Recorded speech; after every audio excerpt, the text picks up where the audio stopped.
This is a moment we've been working towards for a long time.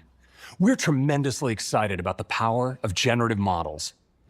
Apple Intelligence is The meeting ran late. Will I still catch my kids' show? At WWDC 2024, Apple's software chef Craig used this one line in a demo and instantly spiked Apple's stock by 7%. In the slide, Siri heard that sentence and then automatically opens calendar and checks the meeting time messages to find the show time and maps to calculate the drive, then gives you a single clear answer. A true cross-app natural language agent, it looked like the biggest Apple revolution in a decade, but over a year later, what we saw in that PPT still hasn't really landed in Siri.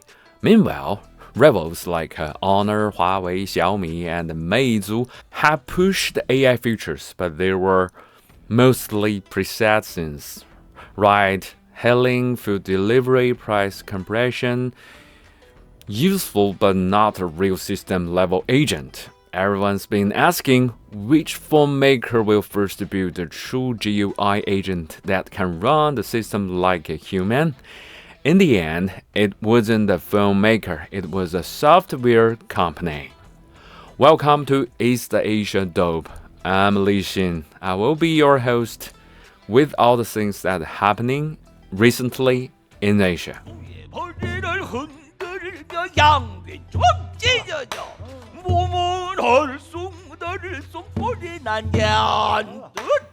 This is the Nubia M153, launched just a few days ago. The hardware isn't the point. The star is the technical preview of the Doubao Assistant, ByteDance's new AI system for smartphones. Think of it as the final form of Doubao. We would just call it a Doubao Assistant. It's still in beta. Invite only, and the first batch of about 30,000 units already sold out.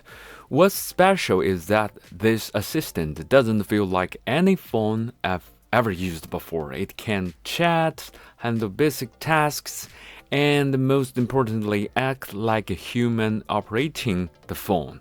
For example, if we told it, Doubao, if I haven't checked in Duolingo by 5 p.m. each day, please open Duolingo and do a review session. Then every day at 5 p.m., Doubao checked my streak. If there is no check-in, she launches the Duolingo in the background, takes over the UI, and finishes the lesson. Even while the screen is locked, when I unlock, there is an icon on the dynamic island. Tap it, and I can literally watch her tap through questions, all full lesson in 2 or 3 minutes. Sometimes she taps the wrong thing or gets a question wrong, then backs up and fixes it like a slightly clumsy human assistant who never sleeps. Another example, my company admin posts a daily launch survey in a DingTalk group for our Shanghai office. If I forgot to fill it out by 10, no launch tomorrow. Now I just say, Doubao, help me find the DingTalk, a Shanghai office group, locate the company launch survey, and pick both meals at work.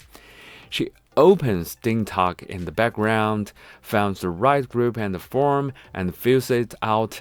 Even though I never gave the exact group name, my launch is now protected by AI. At home, my rented flat has old smart devices controlled only by an app. Xiaota system, not smart speakers, no real switches, just clunky touch screens. So I say, Doubao, help me turn off bedroom 2 lights in Xiaota Assistant. She opens the app, finds the device, and turns it off. After a few times, I can drop the app name and just say, turn off bedroom 2 light. All this can run with the screen locked as long as I've enrolled my voice print. For safety, things like payments, permissions, and posting public still require manual approval. But beyond that, Doubao can auto-complete most tasks. She can also change steps across apps. For example, Doubao, do you know Bilibili content creator LKS? Yes, he posted a video recently about Paramac drone. So I forgot what that drone is called. Check Bilibili first and then help me search Xianyu for Shanghai sellers and ask if in-person pickup is possible. Be polite. She remembers LKS, opens Bilibili, finds the right video, identifies the drone model, and then opens Xianyu, the app, searches for it, filter to Shanghai, and politely message sellers. Or I can say, help me generate a lifelike photo of Doubao AI Assistant from Doubao. The prompt is image Doubao where a real person. What would they be doing at this hour? Then post this photo to RedNote with a caption of your own. She generates the image, write a caption, and post automatically. I wrote the script at 1 a.m. and she generated a photo of herself writing late at night. When your AI starts cosplaying your insomnia, it's a bit unsettling. There is also a pro mode. Turn it on, grant more permissions, and enable active memory. Doubao then automatically learns your schedule and favorite address across apps. Then you can say, Doubao, Mr. Wang's meeting is delayed by 30 minutes. Will I still make it to my daughter's show if I drive? Check the map for me.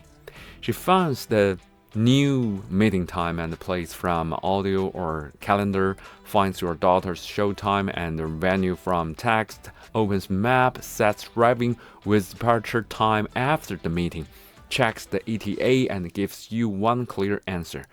Basically, Craig's WWDC demo, but exactly running on a real phone.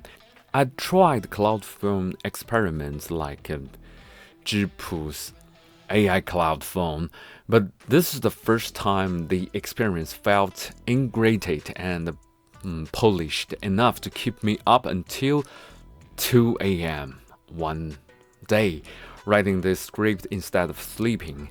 AI like this changes human-computer interaction. Our brains are single-threaded, pretending to be multi-threaded. Real multitasking is hard, but with an AI agent, the phone keeps working while you are focusing on something else, watching a live stream while it compares price in other apps, or letting it grant game check-ins and work forms while you do literally anything more meaningful. For visually impaired users, this could be huge. Traditional screen readers depends on proper accessibility tags. When apps update and tags break, they just spit out 1C and 01B. Doubao doesn't read text. It understands the screen visually like a human. It can help them see and use interfaces not designed for an accessibility at all. And because she operates apps like a human, users keep inventing new uses, game check-ins, work clock-ins, Bilibili's level 4 exam, and watching ads for like some points. With no special integration, Doubao can control nearly all apps out there. Yes, nearly all. Here's where things flip. One day after Doubao Assistant launched, Tencent announced a ban on any AI assistant operating WeChat. ByteDance had to remove the WeChat control feature. One day 3, Alibaba said the Doubao Assistant would be barred from accessing Alipay, and any phone with Doubao Assistant installed would be not allowed to open Alipay at all. In 3 days, beta testers lost 2 national-level apps in the short term. Doubao auto-click behavior looks like a lot like a gray area automation used in fraud and fake orders that triggers WeChat and Alipay's risk control system. In the long run, AI agents threaten the platform model itself.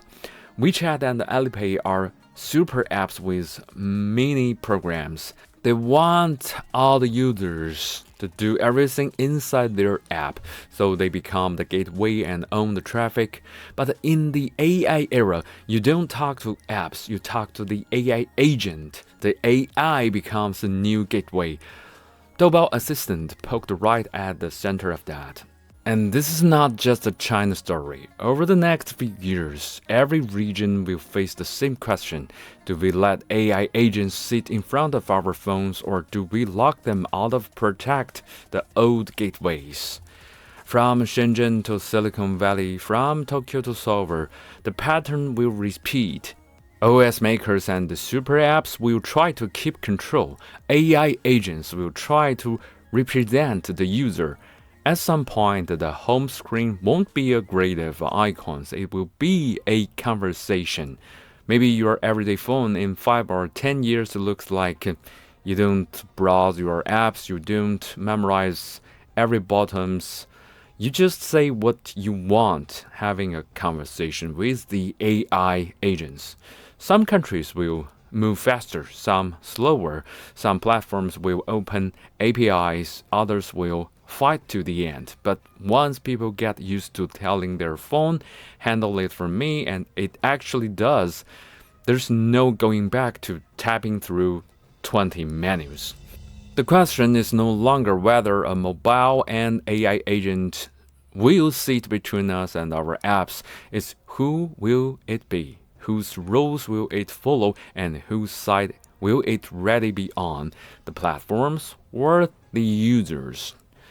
Alright folks, that's all for this video. If you want to keep watching how this plays out from East Asia angle, you are in the right place. I'm Li Xin from East Asia Dope. See you next time.